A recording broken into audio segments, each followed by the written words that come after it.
la hijab badaru alaina insaniyatin wada wajaba syukru alaina ya ja'alil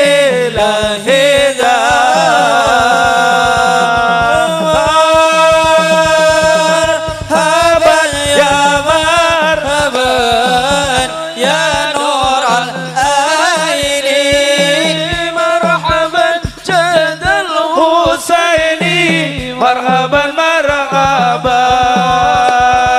marhaban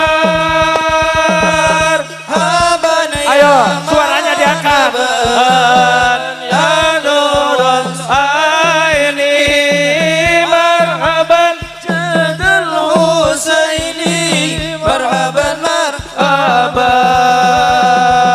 sallallahu ala Muhammad sallallahu alaihi wasallam sallallahu salli wa sallim ya nabi salam alaika ya rasul salam alaika ya habib salam alaika salawatullah alaika sallu ala nabi Muhammad sallu alaihi. Ahlan wa sahlan bidurikum Ki Haji Miftah Maulana Abdurrahman yang kita kenal dengan sebutan Gus Miftah dari Kabupaten Sleman, Yogyakarta, selaku pengasuh Pondok Pesantren Ora Aji. Bapak Ibu semuanya, saya tidak biasa banyak berkata, aduh Gus gemper. Ya, gemper. Kita langsung aja kita dengarkan tausiah agama yang akan disampaikan oleh Bapak Kiai Haji Miftah Maulana Abdurrahman selaku pengasuh Pondok Pesantren Ora Aji dari Kabupaten Sleman, Yogyakarta. Waktu seluas-luasnya kami persilakan.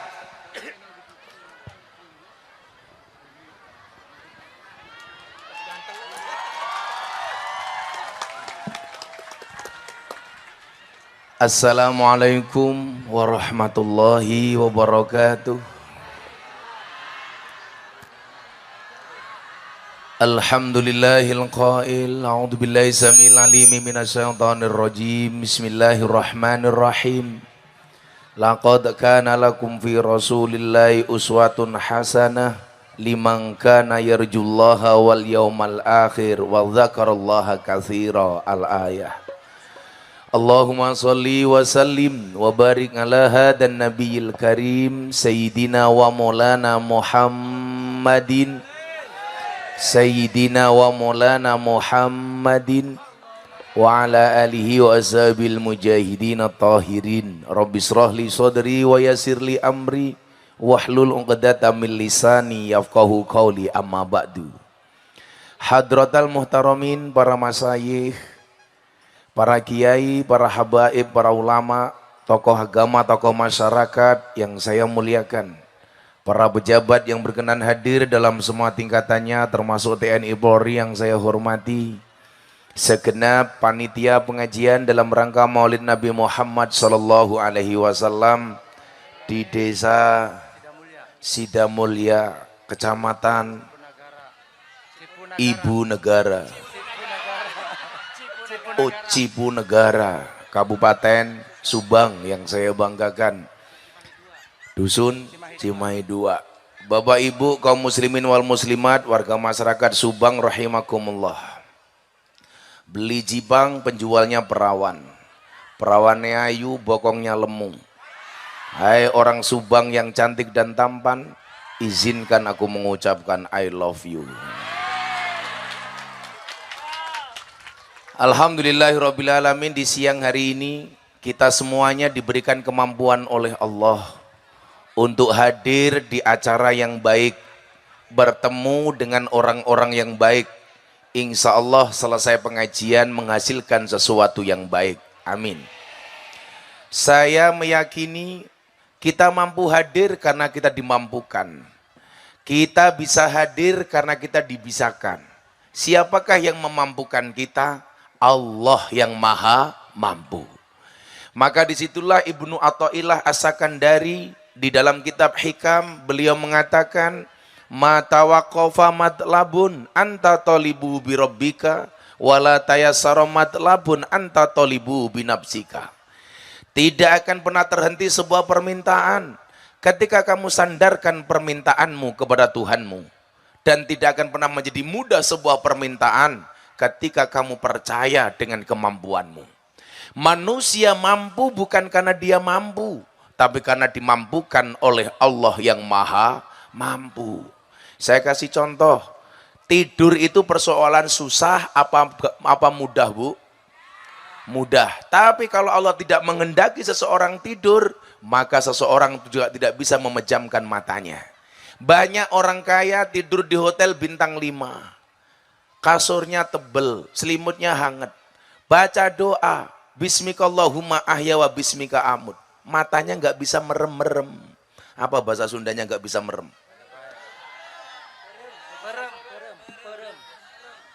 Berem. Nggak bisa berem. Berem. Nggak bisa berem. Puan. Saya bisanya bahasa Sunda cuma satu. Jahe, janda herang kayak gitu. Ada janda di sini, Bu? Oh, oh, janda semua ya. Atau janda sementara. Tapi kalau Ansor menikah dengan janda enak. Enggak ada malam pertama, adanya malam terusan. Nah, banyak orang sudah baca doa di kamar mewah, hotel bintang 5, kasurnya tebal, selimutnya tebal. Tapi apa? Kalau Allah tidak mengizinkan, kita nggak bisa merem, nggak bisa berem, tak bisa berem. Kenapa? Karena Allah tidak mengizinkan. Tapi lucunya apa? Ansor, Banser, bapak-bapak kalau Jumatan mendengarkan khutbah Jumat, nggak baca doa tidur, matanya berem. Makanya kalau saya ditanya, Gus, apa obat tidur yang paling mustajab? Obat tidur yang paling mustajab adalah khutbah Jumat. Artinya apa? Disitulah kemudian ada kesadaran, manusia harus paham, kita itu lemah. Makanya karena kita lemah, harus minta tolong kepada Dia yang kuat. Siapa? Allah. Maka dikatakan Allah itu adalah zat yang maha kuat. Saya kemarin sempat ramai dengan beberapa persatuan dukun. Saya harapkan orang-orang Subang nggak percayalah dengan dukun. Dukun tah bahasa Sundanya apa ya? Sami, dukun. Saya bikin postingan podcast sama Atta Halilintar. Waktu itu kita menanggapi tentang ramainya perdukunan di Indonesia. Atta Halilintar tanya sama saya, Gus Miftah, kenapa dukun itu dipanggil paranormal? Saya jawab, iya Mas Atta, dukun itu dipanggil paranormal kenapa? Karena yang datang orang abnormal. Kenapa dukun dipanggil orang pinter? Karena yang datang orang bodoh. Betul. Dan orang yang percaya dengan dukun itu karakternya Fir'aun. Fir'aun itu sangat percaya dengan dukun. Buktinya apa? Dukunnya Fir'aun pernah mengatakan kepada Fir'aun, bayi yang lahir dalam keadaan jenis kelamin laki-laki harus dibunuh, kata dukunnya Fir'aun. Dan Fir'aun percaya. Ketika Fir'aun bertanya, kenapa bayi laki-laki harus dibunuh? Karena bayi laki-laki berpotensi menjadi kompetitormu, menjadi saingan untuk kamu. Makanya kemudian dibuat peraturan di kerajaan Fir'aun, bayi lahir dalam keadaan laki-laki harus dibunuh. Kalau di Jawa itu ada 2 jenis kelamin, titit sama tutut. Nah, kalau titit itu laki-laki, tutut perempuan. Kalau tutut selamat, titit dibunuh. Atas izin Allah ternyata apa yang terjadi?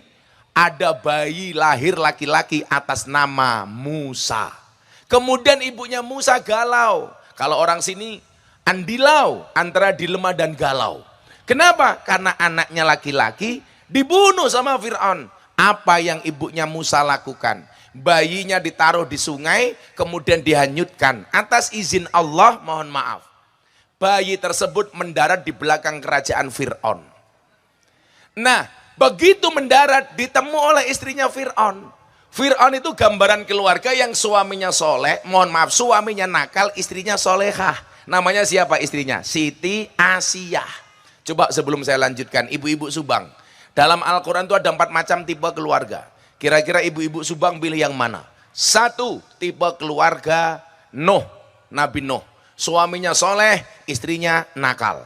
2, tipe keluarga Fir'aun. Suaminya nakal, istrinya solehah. 3, tipe keluarga Abu Lahab. Suaminya nakal, istrinya nakal. 4, tipe keluarga Ibrahim. Suaminya soleh, istrinya solehah. Pertanyaan saya, ibu-ibu pilih yang mana?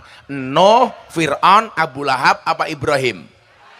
Subhanallah. Dan Anda tahu Ibrahim istrinya 2.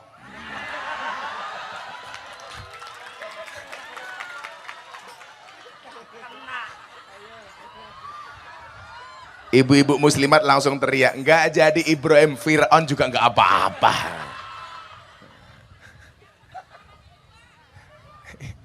Ibrahim yang penting jangan 2. Itu berarti tipe suami yang setia. Gus Miftah istrinya berapa? Alhamdulillah 1. Karena saya punya prinsip, lelaki yang hebat bukan lelaki yang mencintai banyak wanita, tetapi mencintai satu wanita dengan banyak cara. Kenapa saya ngomong seperti itu? Karena direkam kamera. Kan ketahuan istriku bahaya. Saya mau pamit sama istri saya seminggu yang lalu. Karena kalau saya berangkat pengajian 10 hari, 15 hari baru pulang. Abah jatuhnya kemana? Di Pantura sampai Subang dan Indramayu. Hati-hati bah, di Indramayu banyak janda katanya. Saya bilang santai bun, aman. Aman.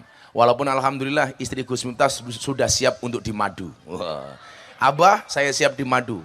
Syaratnya asal abah mau diracun. Ya nggak jadi ya. Ansor Banjar kalau tanya madu yang asli atau palsu, tanya saya. Ahlinya madu. Madu taruh di atas meja, ada semutnya, palsu, berarti mengandung gula. Madu taruh di botol, dikocak-kocak, dia goyang, palsu, berarti mengandung air. Tapi kalau madu dibawa pulang, istri marah, asli. Asli. Nah, akhirnya apa yang terjadi Bapak Ibu? Ini kita nggak boleh percaya dengan dukun ini. Apa yang terjadi? Bayinya Musa dibawa menghadap kepada Fir'aun. Fir'aun pun marah. Ini bayi harus dibunuh. Kenapa? Karena jenis kelaminnya laki-laki. Ini harus dibunuh. Tapi apa? Siti Asiyah istrinya Fir'aun bilang, jangan dibunuh. Fir'aun ngeyel, ini kan laki-laki. Apa jawaban Siti Asiyah istrinya Fir'aun? Bayi ini jangan dibunuh. Ingat wahai Fir'aun, bayi yang kamu bunuh itu adalah bayi laki-laki yang kamu cari. Sementara ini bayi datang sendiri, jangan dibunuh. Mungkin membawa keberkahan, kebaikan, keberuntungan bagi kita, kata Siti Asiyah. Atas izin Allah, Fir'aun manut. Fir'aun taat, ikut dengan apa yang disampaikan oleh Siti Asiyah. Maka sejarah mencatat, sejak peristiwa itu, itulah pertama kali yang menjadi tanda kenapa laki-laki sampai hari ini takluk dengan perempuan. Makanya di mana-mana nggak ada perempuan, mohon maaf, laki-laki yang bisa menang melawan perempuan, betul? Ingat bapak-bapak Subang, perempuan itu karakternya satu, kalau disakiti nggak pernah lupa, kalau menyakiti nggak pernah ingat, itulah perempuan. Ciri-cirinya biasanya jilbabnya koneng.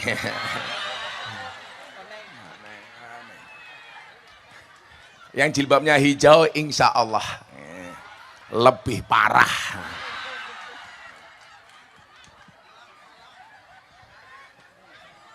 Sallu ala Nabi Muhammad. Nah, maka Bapak Ibu yang saya muliakan, akhirnya apa? Nabi Musa ini kalau kita ngomong soal kemampuan, bahwa kemudian dia dimampukan oleh Allah.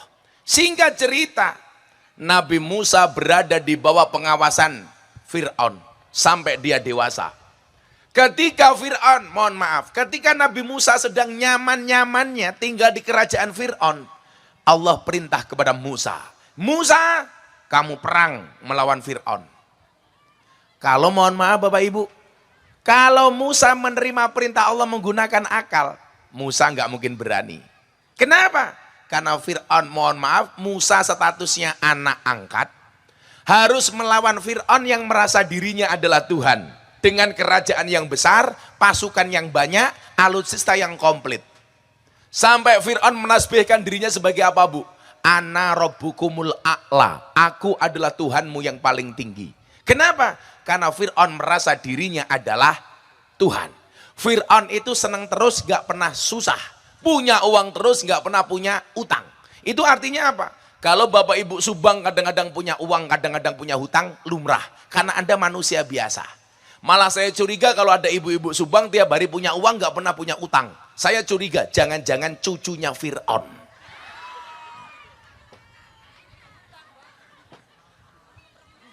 Orang duwe utang, orang duwe, Fir'aun. Akhirnya apa? Disinilah kemudian keimanan Nabi Isa diuji oleh Allah. Musa perang melawan Fir'aun. Dijawab oleh Musa, siap dan 86 laksanakan. Akhirnya perang. Mohon maaf pertanyaan saya, Musa menang apa kalah? Musa menang apa kalah? Kalah. Buktinya lari. Lari, ketemu lautan. Pilihannya cuma 2. Lanjut, masuk ke lautan. Kembali, dihajar oleh Fir'aun. Akhirnya mereka berdua berhadap-hadapan. Apa yang membedakan Musa dengan Fir'aun? Bedanya satu. Sekuat-kuatnya Fir'aun merasa dirinya adalah Tuhan. Sementara selemah-lemahnya Musa, di dalam hatinya ada Tuhan. Kemudian apa yang terjadi? Karena Musa di dalam hatinya ada Tuhan, Allah akhirnya memenangkan Musa dari Fir'aun. Artinya apa? Musa bisa menang karena dimampukan oleh Allah. Lah, hari ini banyak orang Indonesia malah kembali percaya dengan dukun.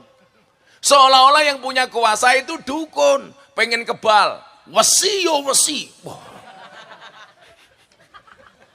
Jadi anak ya. Saya ditanya sama Atta Halilintar, Gus, kalau baca wasi ya wasi apakah bisa kebal? Coba kamu baca, tak bacok cangkemmu, ya mate. Ini pembodohan.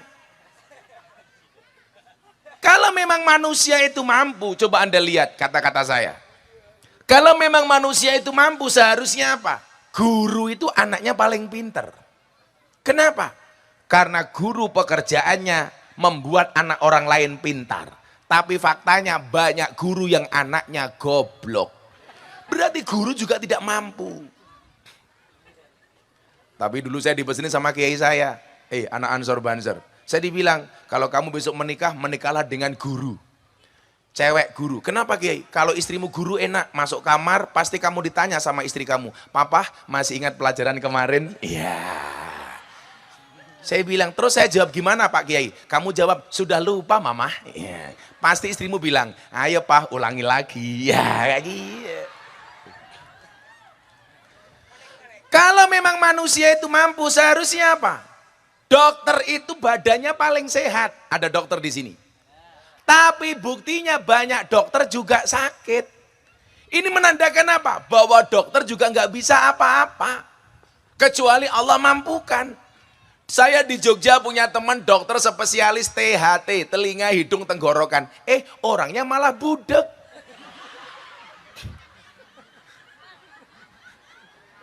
Berarti nggak bisa apa-apa.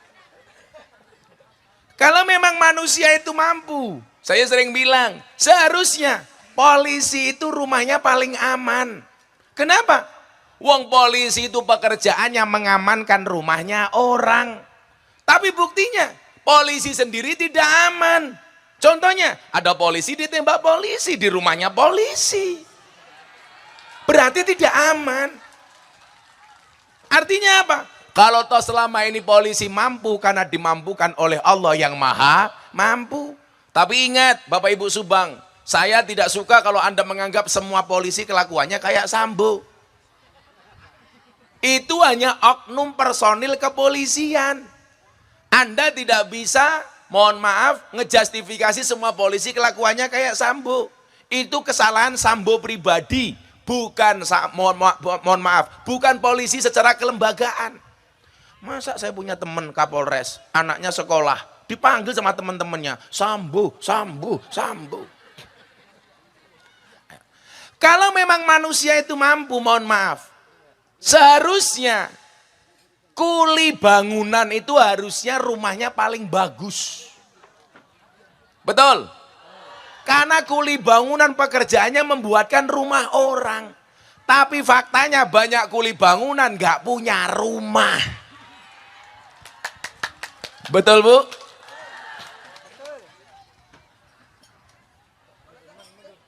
Satu lagi nih yang membuat dukun marah sama saya. Saya bilang, kalau memang manusia itu mampu seharusnya dukun itu istrinya paling cantik. Kenapa? Karena dukun pekerjaannya, mohon maaf, jual pelet dan pengasian. Tapi faktanya banyak dukun yang istrinya mulutnya merongos. Berarti dukun nggak bisa apa-apa. Merongos ki apa bahasa Sundanya ya? Monyong. Ini sekarang ada lagu Sunda yang lagi viral itu apa? Bibir berem-berem apa itu? Hah? Runtah-runtah. Lagunya gimana, Kang?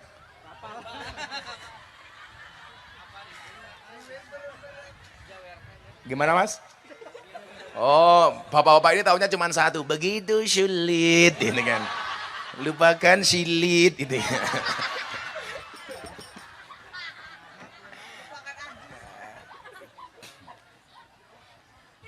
Kemarin sahabat saya bilang, kalau Gus Miftah pengen bisa bahasa Sunda gampang. Terus caranya gimana? Merasakan bibir Sunda. Oh, maksudnya apa? Ya nikah dengan orang Sunda. Aduh, kan aku takut. Apalagi banyak janda di sini. Kalau janda muda mah mendingan janda tua. Kalau Gus Miftah nikah dengan janda dua kan aku bisa mati duluan. Kan sudah, aku bisa keracunan. Keracunan susu kadaluarsa. Shallu ala Nabi Muhammad.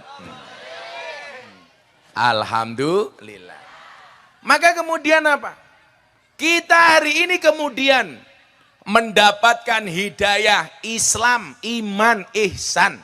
Karena kita dimampukan oleh Allah untuk mengikuti ajaran Kanjeng Nabi Muhammad. Makanya peringatan Maulid adalah merupakan cara kita untuk berterima kasih kepada Kanjeng Nabi. Kenapa? Karena dengan wasilah Nabi Muhammad kita akhirnya mengenal hidayah Islam. Nah, maka orang-orang yang menolak peringatan Maulid berarti mereka menolak untuk berterima kasih kepada Kanjeng Nabi. Maka dikatakan, tidak dikatakan beriman seseorang sehingga dia mencintai Kanjeng Nabi lebih dari mencintai bapak ibunya, lebih dari mencintai anak-anaknya, lebih dari mencintai manusia secara keseluruhan. Saya mau tanya sama ibu-ibu, ibu tolong dijawab. Siapa yang lebih kamu cintai? Suamimu apa nabimu? Serius? Siapa yang lebih dicintai? Suami apa nabi? Keren, nabi. Sama halnya ketika saya ditanya sama istri saya, Beb. Istri saya manggil saya Beb. Saya manggil istri saya Say. Bukan sayang sih, syaitonir rajim. Saya bilang sama istri saya tanya sama saya begini, Abah, siapa yang lebih kamu cintai? Istrimu apa nabimu? Saya jawab, nabiku. Kenapa? Karena nabi pasti menyelamatkan, istri belum tentu menyelamatkan, betul? Nabi itu pasti membahagiakan, istri kadang-kadang menyedihkan. Nabi nggak bisa diganti, istri macam-macam bisa ditukar. Ya.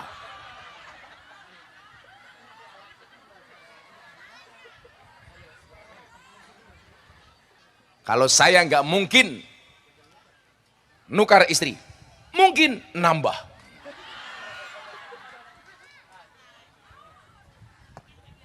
Jangan ragukan kesetiaan saya, Bu. Saya itu kalau di Jakarta terkenal sebagai ustadz yang selalu memberikan nasihat pernikahan kepada artis. Makanya banyak artis kalau nikah yang nasihati pernikahannya saya.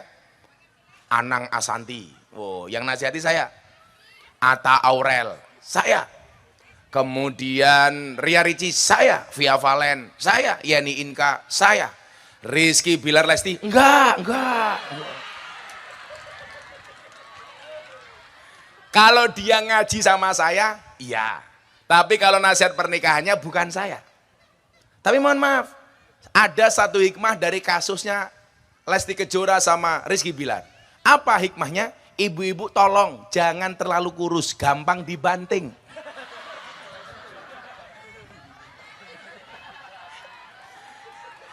Makanya hidup cewek gemuk.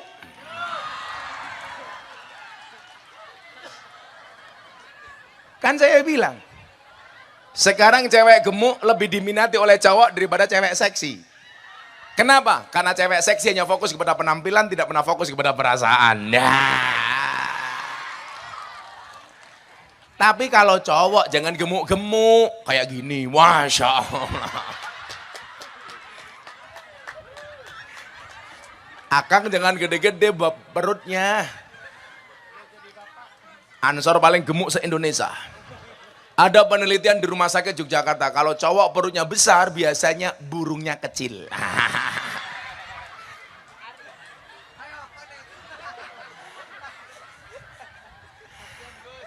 Dibuka sarungnya isinya kayak pentil kayak gini.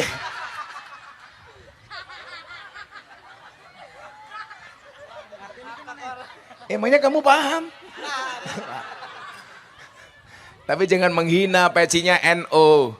Yang pecinya NU saya doakan masuk surga. Pecinya.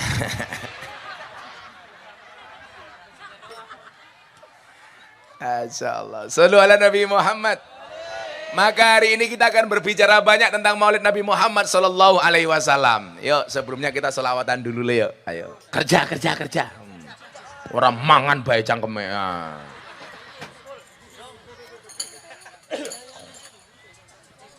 Gus Miftah yang ngaji aja nggak makan-makan, kamu makan-makan.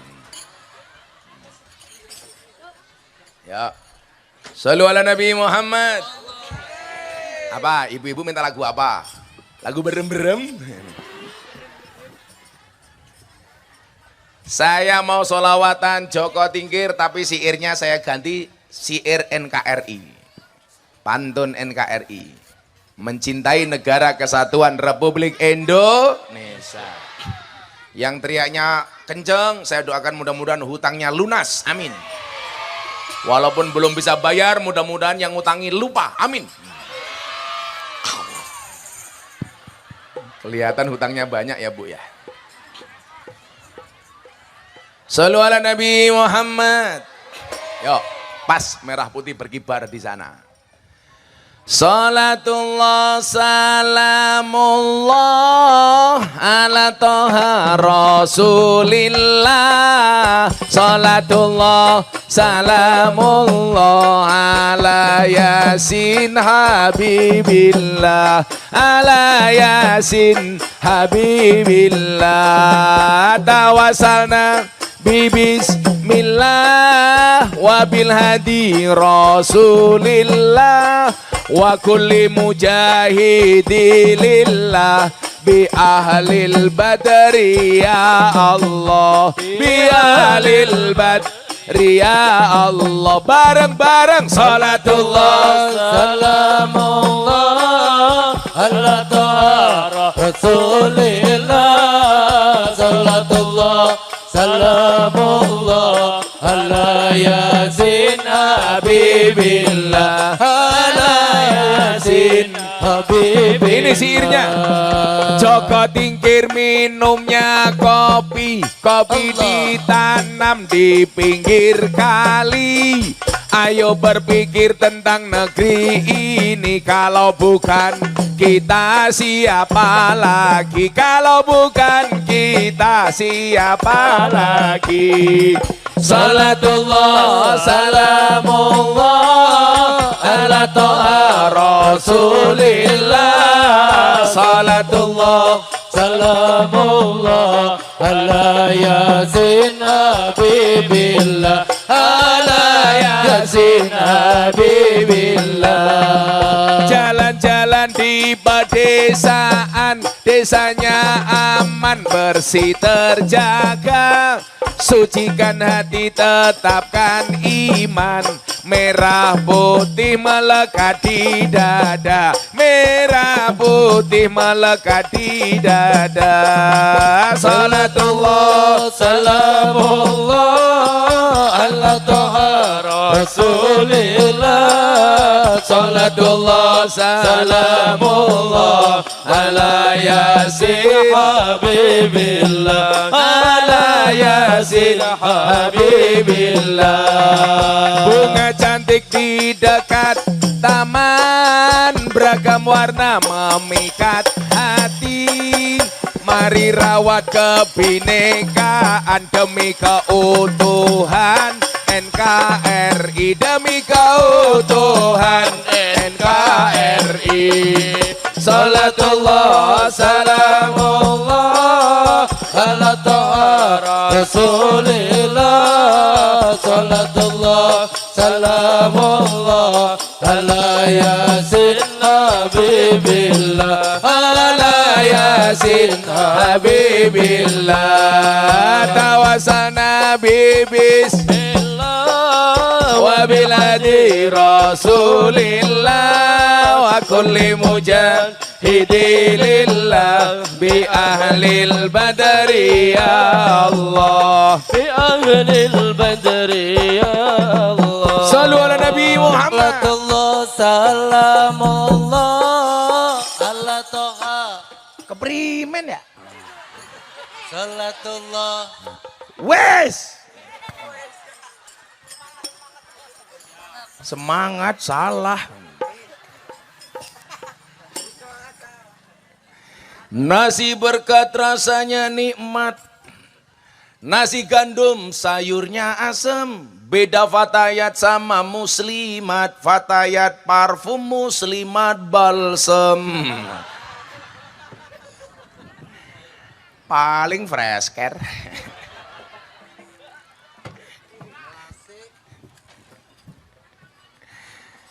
Minum kopi rasanya nikmat.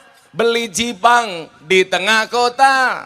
Mari ngaji dan bersolawat. Dari Subang untuk Indonesia. Dari Sallu ala Nabi Muhammad. Buah belimbing, buah pisang. Wajahnya glowing, kakinya belang-belang. Nah, ibu-ibu.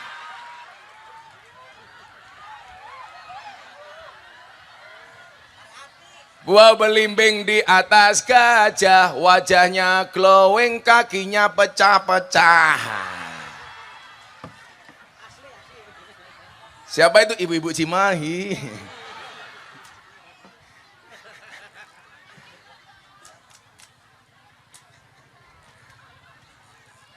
Beli bawang keliru merica, kebacut sayang mong dianggap kanca. Subang kaline budek, sing disayang matane picek. Sallu ala Nabi Muhammad. Anak Ansor wetenge gede kiye. Dikasih apel, dikasih apel. Ibu-ibu ini ada apel, ada anggur. Ibu-ibu pilih apel apa anggur? Anggur apa apel? Nah, harusnya apel. Anggur memang lebih mahal dibandingkan apel, tapi cewek harus lebih milih apel dibandingkan anggur. Kenapa? Karena cewek lebih suka diapelin, gak suka dianggurin. Iya. Ayo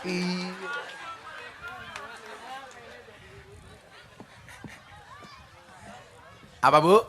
Gombal? Kurang ajar. Ustadz gombal kurang ajar ya? Santet hamil ya? Kayaknya dia janda. Oh bukan? Oh calon janda.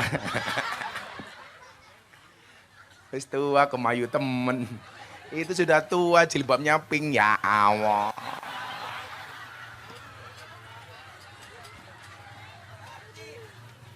Shallu ala Nabi Muhammad. Nah Bapak Ibu yang saya muliakan, tadi di pembukaan di Muqaddimah saya sampaikan satu ayat terkait dengan Kanjeng Nabi Muhammad Sallallahu Alaihi Wasallam.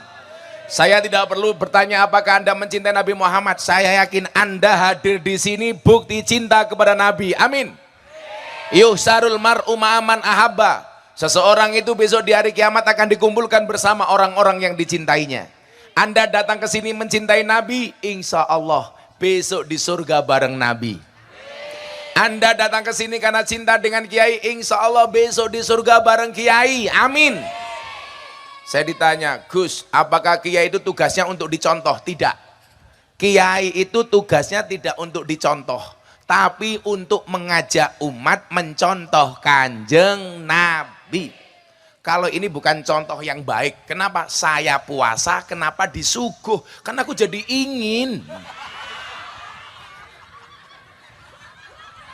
Saya hari ini pas puasa, kenapa dikasih makanan? Karena aku jadi bingung. Kurang ajar sekali ketua panitianya. Siapa ketua panitianya namanya? Mbak Anim. Mbah Anim. Abah Anim. Oh itu. Oke, satu sir untuk Abah Anim. Wah. Kampung apa arane ki? Kampung Cimahi 2 ngundang Gus Miftah. Ketua panitia Abah Anim lumayan gagah. Ada gagah adus ning beli, walaupun gagah manu cile.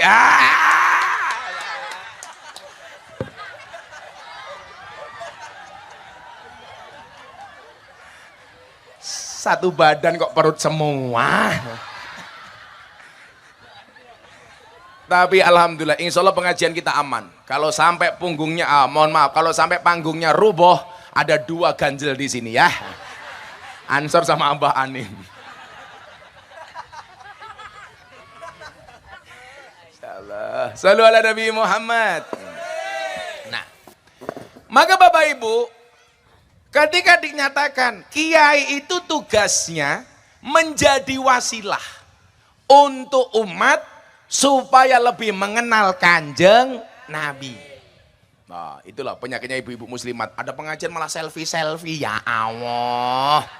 HP-nya cross saja gaya, Bu. Dia mau update status. Pengajian sama Gus Miftah kayaknya agak gila gitu. Malah mantuk-mantuk. Bibir berem-berem. Apa? Bibir berem-berem jawer ayam. Mainkan kurang ajar. Nah, dalam banyak hal harus kita sampaikan. Ketika orang menafsirkan ayat, laqad kana lakum fi Rasulillahi uswatun hasanah, bahwa benar telah ada pada baginda Rasul adalah contoh dan suri tauladan yang baik. Pertanyaan saya sederhana. Ngeyel, saya puasa malah kopinya datang.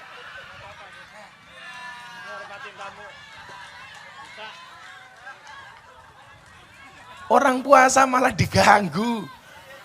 Anim. Kamu tak santet burungmu hilang loh, Nim.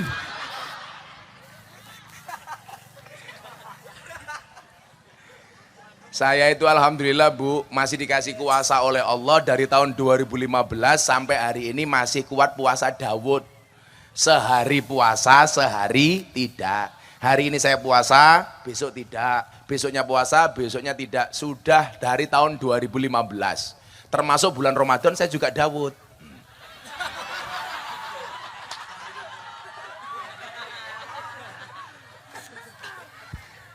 Karena saya meyakini orang itu kalau mau puasa doanya mustajab. Karena salah satu dakwatin mustajabun. Dakwatul madlum, doanya orang terdolimi. Dakwatul shaim, doanya orang berpuasa. Kemudian yang ketiga adalah doa orang tua kepada anaknya, ibu kepada anak. Maka kenapa saya masih berpuasa? Saya minta mudah-mudahan doa saya mustajab. Kalau hari ini saya dianggap sudah sukses, saya kenapa masih mau puasa? Mudah-mudahan anak saya, santri saya, semua jamaah yang ikut pengajian saya diangkat derajatnya oleh Allah dengan puasa saya. Amin Allahumma amin.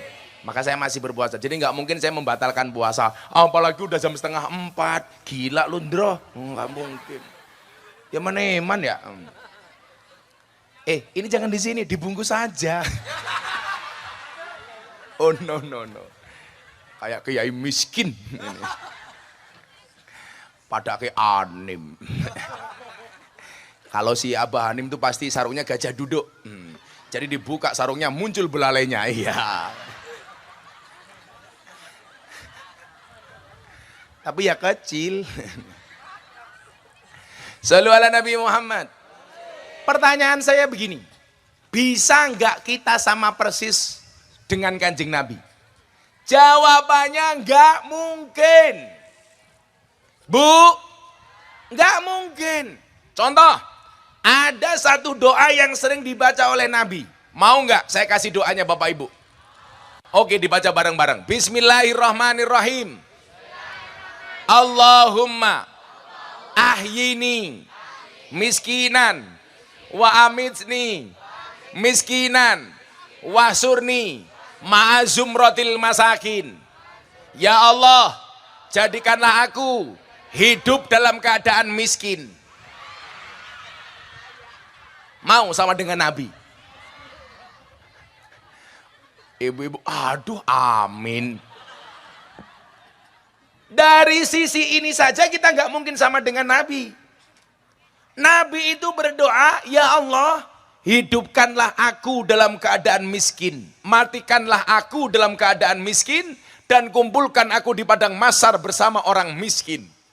Pertanyaannya, kenapa Nabi Muhammad berdoa minta miskin? Karena Nabi Muhammad sebenarnya pernah kaya. Makanya dia minta miskin. Kenapa Nabi Muhammad minta miskin? Karena kalau Nabi Muhammad seumur hidupnya kaya, Nabi Muhammad khawatir umat menganggap menjadi orang kaya itu hukumnya wajib.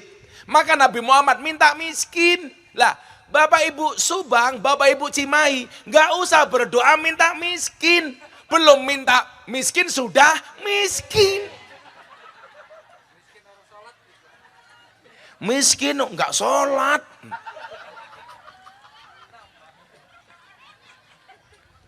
Bu, kayak ibunya tadi itu ketawa pegang mulutnya begini. Bukan karena malu pamer cincin. Ya.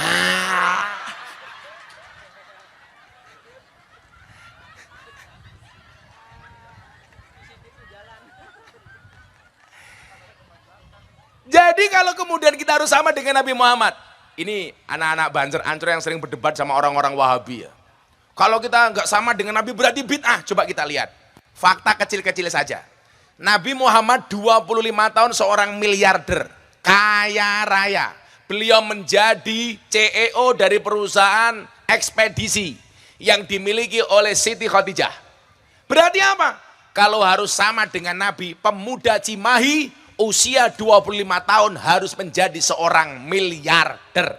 Artinya apa? Kalau kamu miskin berarti bid'ah. Ayo, mate. Kalau nggak sama dengan Nabi dikatakan bid'ah. Satu. Yang kedua, ketika Nabi Muhammad usia 25 tahun, beliau menikah pemuda yang masih perjaka, menikah dengan janda usia 40 tahun, Siti Khadijah. Itu artinya apa? Anak Cimahi 25 tahun, kalau harus sama dengan Nabi, menikahlah dengan janda usia 40 tahun. Katakan, sunnah Nabi. Apa bedanya Siti Khadijah dengan janda Subang 40 tahun? Bedanya banyak. Siti Khadijah walaupun janda usia 40 tahun, tapi modelnya seperti gadis usia 20 tahun. Coba janda Subang 40 tahun. Ya Allah.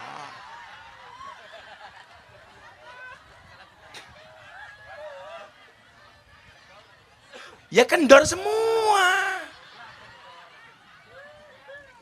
Ayo, mau sama dengan Nabi? Nggak bisa. Ada nggak Ansor Banser yang usia 25 tahun belum menikah? Yang gendut belum menikah? Oh sudah. 2. Artinya apa? Kita nggak mungkin sama. Makanya saya dulu berusaha pengen menikah usia 25 tahun. Tapi akhirnya saya kepepet, 24 tahun sudah menikah. Pasti mikir, hamil duluan ya. Emangnya aku cowok apaan? Kiai hamil duluan. Saya menikah 24 tahun, kenapa Bapak Ibu? Karena saya dari muda sering memberikan nasihat pernikahan. Lah teman-teman kiai saya bilang, Miftah kamu itu belum menikah kok sudah sering ngasih nasihat pernikahan. Gak pantas. Padahal saya bilang, di sini yang memberangkatkan jenazah orang mati namanya apa? Apa? Hamil. Saya dibilang, masa kamu belum menikah sudah ngasih nasihat pernikahan? Ya nggak apa-apa, buktinya Mbak Amil belum pernah mati, memberangkatkan orang mati. Emangnya Amilnya harus mati duluan? Akhirnya saya menikah usia 24 tahun. Dan ternyata benar. Teori saya mengatakan benar, bahwa menikah itu membukakan dua jalan. Satu jalan rezeki, nomor dua jalan barokah goblok bayi.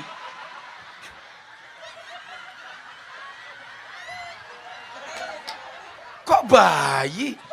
Barokah.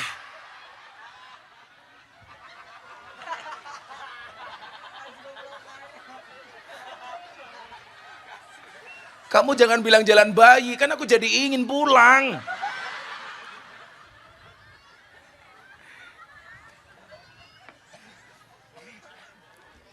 Itu artinya apa? Gak mungkin kita sama dengan Nabi Muhammad. Nabi Muhammad usia 25 tahun, Ibu, menikah dengan Siti Khadijah janda 40 tahun. Anda tahu mas kawinnya berapa? 20 ekor unta. Satu unta harganya 50 juta. Berarti mas kawinnya Kanjeng Nabi 1 miliar. Anak Cimahi menikah mas kawinnya 1 miliar. Sampai tua bangga gak nikah-nikah tahu. Dulu Gus Miftah menikah dengan istrinya sama mas kawinnya dengan Kanjeng Nabi. Kalau Kanjeng Nabi 20 ekor unta, Gus Miftah 20 ekor kutu.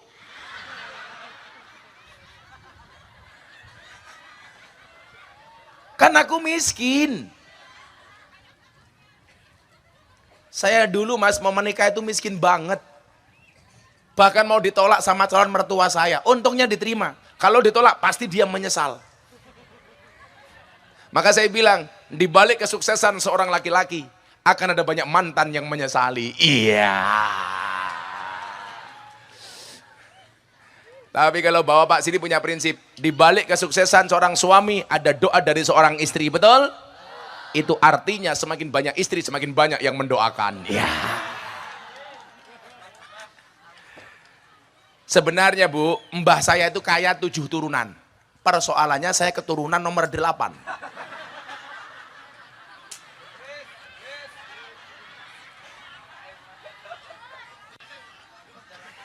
Jadi miskin gak punya apa-apa. Tapi saya meyakini bahwa an-nikahu sunnati, faman raghiba an sunnati falaysa minni. Nikah itu sunnahku. Barang siapa membenci sunnahku, berarti dia bukan merupakan bagian dan golonganku. Saya menikah karena saya mencintai sunnahnya Nabi. Maka kemudian apa? Pelan-pelan Allah bukakan rezeki. Jalan rezeki dan jalan barokah, malah jalan bayi. Dan alhamdulillah semuanya berubah berkat pernikahan. Artinya apa? Yuk kita contoh Nabi semampu kita. Kalau hanya sunnah Rasul, hanya perkara jenggot, wah gampang. Melihara jenggot sudah selesai, enak amat. Kalau sunnah Rasul hanya sekedar celana cingkrang, gampang, pulang potong pakai gunting selesai. Coba kita contoh Nabi Muhammad yang lebih substantif. Contoh, Nabi Muhammad senang memelihara anak yatim, mencintai orang miskin. Di kondisi seperti ini jauh lebih dibutuhkan. Bagaimana kemudian kita mempunyai simpati kepada orang miskin, kepada anak terlantar, kepada anak-anak yang tidak mampu. Di kondisi seperti di Jawa Barat, mohon maaf, ketika dikatakan Jawa Barat sebagai provinsi Indonesia, salah satu provinsi yang paling tinggi tingkat intoleransinya. Di Jawa Barat kita contoh bagaimana Nabi Muhammad adalah pribadi yang sangat toleran. Tidak hanya kepada umat Islam, tapi juga kepada orang non-Islam. Itu akhlaknya Kanjeng Nabi. Kalau kita contoh itu lebih utama dibanding sekedarkan memelihara jenggot. Jenggot apa janggut? Jenggot. daripada sekedar memotong celana.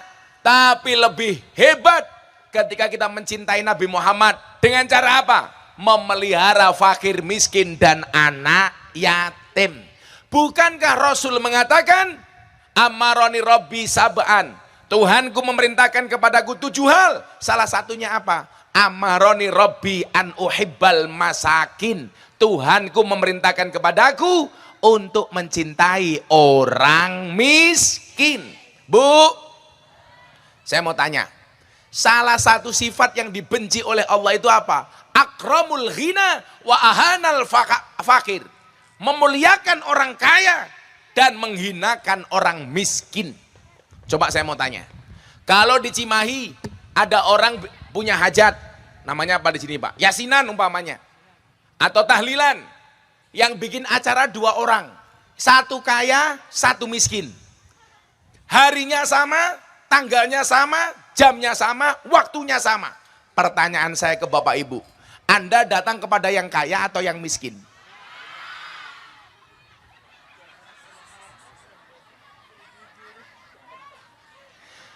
Mendatangi undangan si kaya atau si miskin?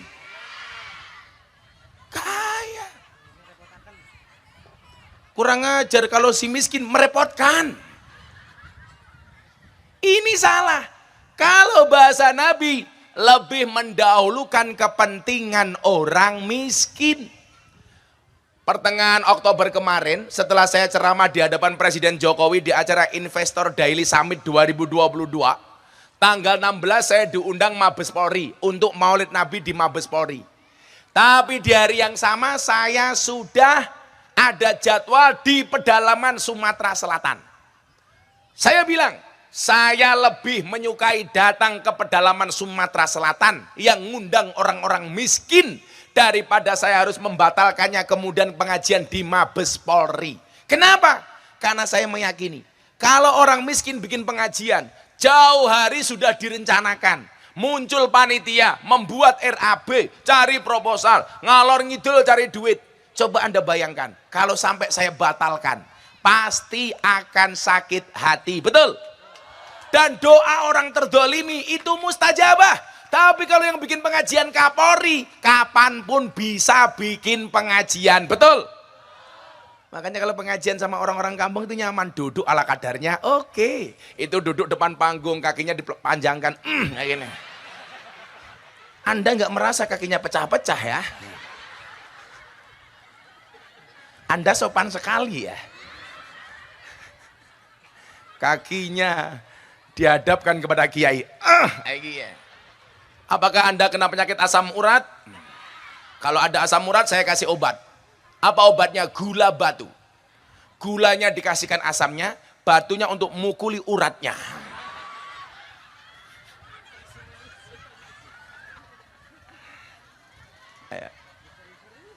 Bu, sifat yang dibenci oleh Allah, akramul ghina, dia memuliakan orang kaya, wa ahanal fakir, dan dia menghinakan orang miskin. Saya mau tanya Bapak Ibu, orang kaya sama orang miskin besok masuk surganya duluan orang kaya apa orang miskin? Orang miskin. Makanya di dunia orang kaya harus membahagiakan orang miskin dengan hartanya. Orang miskin membahagiakan orang kaya dengan doanya. Orang kaya itu hebat karena hartanya. Orang miskin hebat karena doanya. Makanya dibalik, wa ta'awanu 'alal birri wat taqwa. Orang kaya membahagiakan miskin dengan hartanya. Maka kalau ada pengajian Maulid Nabi seperti ini, mohon maaf, si kaya nggak usah nunggu proposal. Tolong panitianya disumbang. Sekecil apapun yang kamu berikan untuk Maulid Nabi, insya Allah akan menjadikan kebahagiaan bagi Nabi, betul? Saya teringat, ini mohon maaf, saya ceritakan Habib Mundir Al-Musawa yang punya majelis Rasulullah di Jakarta. Beliau sudah wafat di usia 40 tahun. Sebelum wafat beliau sudah mimpi ketemu Nabi bahwa Mundir, kamu akan bersamaku saat usia 40 tahun. Dan ternyata benar, Habib Mundir bersama Nabi Muhammad di usia 40 tahun meninggal dunia. Sebelum meninggal dunia, beliau membuat maulid akbar di Monas yang hadir 100.000 orang membaca maulid untuk Nabi Muhammad. Malamnya Habib Mundir bermimpi ketemu dengan Rasulullah.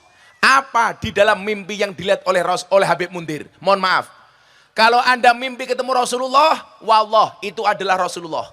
Kalau Anda mimpi ketemu Mas yang gemuk ini, atau mimpi ketemu si Anim, bisa jadi itu mak lampir. Di dalam mimpi itu, Habib Mundir melihat Rasulullah. Rasulullah sangat bahagia dengan acara maulid yang dibuat oleh Habib Mundir. Waktu itu Rasulullah mengatakan kepada Habib Mundir, wahai Mundir, sampaikan salamku kepada panitia pengajian. Sampaikan salamku kepada panitia maulid. Sampaikan salam bahagiaku kepada mereka yang pasang umbul-umbul, kepada mereka yang pasang bendera, kepada mereka yang memberikan sumbangsih apapun terhadap pelaksanaan maulid. Begitu bangun Habib Mundir langsung mikir, tahu gitu yang pasang umbul-umbul saya sendiri. Makanya Anim dan kawan-kawan, hari ini kamu yang membuat pengajian, pasang tenda, pasang panggung, pasang umbul-umbul, insya Allah Anda semuanya dicintai oleh Kanjeng Nabi. Amin. Makanya saya doakan Abah Anim masuk surga pertama kali. Amin. Berangkat setelah pengajian. Amin.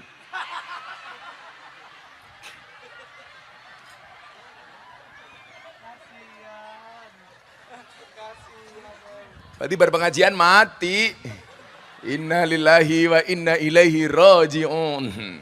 Telah meninggal dunia Ketua Panitia Maulid Nabi, Abah Anim. Yaudah kita doakan, mudah-mudahan Abah Anim panjang umur. Jadi orang sedunia mati, Abah Anim hidup sendiri.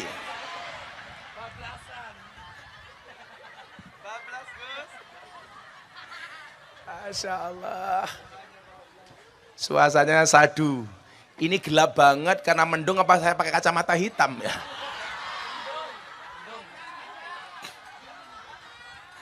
Sholli wa sallim daiman.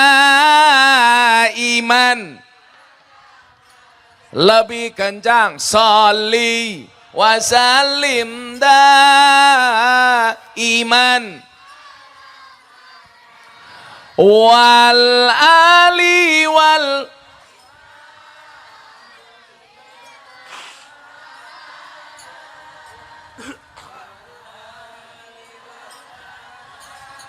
bimang qad wa'ada, bareng-bareng sholli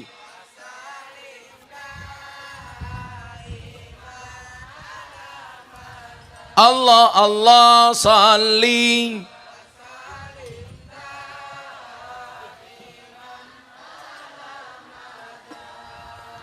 wal ali wal ashabi man wal ali. Dijawab yang kencang. Kami cinta tanah air Indonesia. Kami bangga jadi bangsa Indonesia. NKRI akan selalu kami jaga demi kejayaan bangsa Indonesia. Sholli wa sallim daiman ala maja. Sholli wa sallim daiman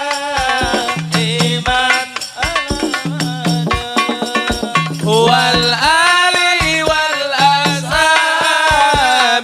man qada wal ali wal ashabi man. Sekali lagi yang lebih keras, bareng-bareng. Sholli wa sallim daiman ala mada. Allah Allah sholli wa sallim daiman ala mada wal ali wal ashabi man qad wa'ada wal ali wal ashabi man qad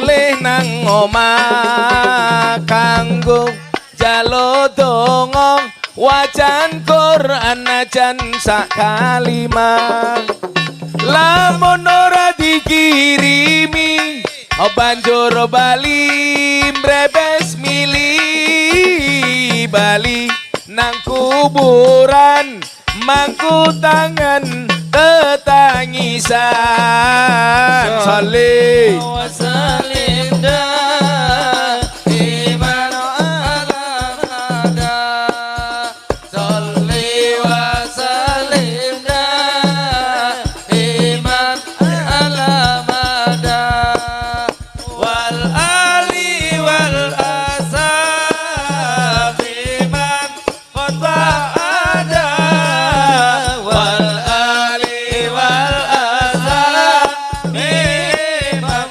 khutbah ada kebaco temenan ger hana turunku kowe ora wirang padha mangan tinggalanku lamun aku bisa bali ning alam donya bakal taring kesi donyaku sing isih ana salih wasalim iman alamada salih wasalim iman alamada wal ali wal ashabi man ada wal ali wal ashabi man sallu ala nabi Muhammad. Mumpung hujan, bismillahirrahmanirrahim. Allahumma sholli ala sayyidina Muhammad Amin. wa ala ali sayyidina Muhammad walhamdulillahi rabbil alamin. Allahumma rzuqna istiqamah, Allahumma rzuqna bi ziyadatil ilmi war rizqi wal ibadah. Allahumma rzuqna ziyaratal Makkah wal Madinah. Allahumma rzuqna dzurriatan thayyibah. Allahumma rzuqna alan sakinatan mawaddatan warahmah. Allahumma rzuqna bi alfi alfi quwwah. Allahumma rzuqna bi alfi alfi barakah. Allahumma rzuqna bi alfi alfi karamah. Allahumma rzuqna min ahli sunnah wal jamaah. Allahumma rzuqna bi husnil khatimah. Allahumma rzuqna bi husnil khatimah. Allahumma rzuqna bi husnil khatimah wa na'udzubika min su'il khatimah wa adkhilna jannata ma'al abrar ya azizu ya ghafar ya rabbal alamin. Walhamdulillahi rabbil alamin. Cimahi Subang matur nuwun. Assalamualaikum warahmatullahi wabarakatuh. Waalaikumsalam warahmatullahi wabarakatuh. Halo. Terima kasih.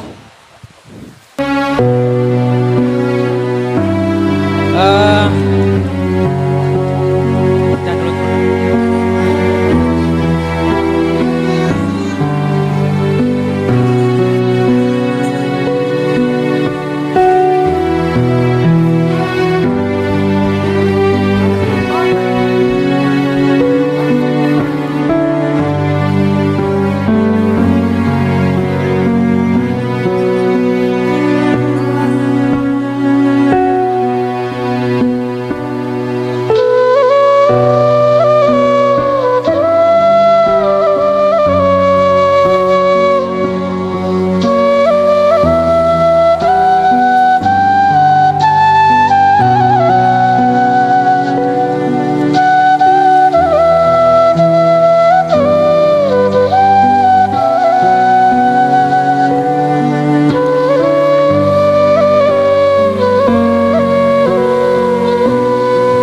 Terima kasih, mohon maaf atas segala kekurangannya dan partisipasinya. Kami tutup dengan ihdinas siratal mustaqim wallahu waffiq ila aqwamit thoriq. Wassalamualaikum warahmatullahi wabarakatuh.